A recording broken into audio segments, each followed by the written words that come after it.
ഉത്സവാഘോഷം കഴിഞ്ഞ് മടങ്ങിയവർ സഞ്ചരിച്ച ജീപ്പാണ് അപകടത്തിൽപ്പെട്ടത്. കഴിഞ്ഞ ദിവസം വൈകുന്നേരത്തോടെയായിരുന്നു അപകടം. കേളങ്കാവ് പാങ്ങാപ്പാറ പാതയിലാണ് അപകടം സംഭവിച്ചത്. കേളങ്കാവ് RPL യൂണിറ്റ് 1 ശ്രീ മഹാഗണപതി ശ്രീ മുത്തുമാരിയമ്മൻ ക്ഷേത്രത്തിലെ ഉത്സവ ചടങ്ങുകൾ കഴിഞ്ഞ് മടങ്ങിയ ഭക്തജനങ്ങളാണ് നിയന്ത്രണം വിട്ട് മറിഞ്ഞ ജീപ്പിൽ ഉണ്ടായിരുന്നതെന്ന് പ്രദേശവാസികൾ പറയുന്നു.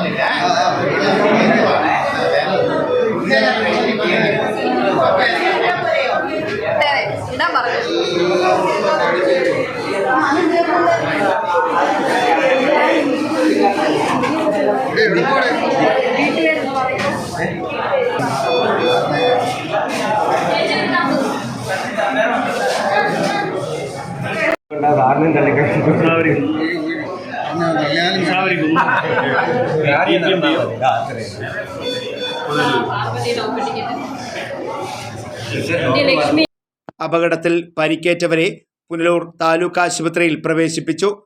ഗുരുതരമായി പരിക്കേറ്റ 2 പേരെ തിരുവനന്തപുരം മെഡിക്കൽ കോളേജ് ആശുപത്രിയിൽ പ്രവേശിപ്പിച്ചിട്ടുണ്ട്.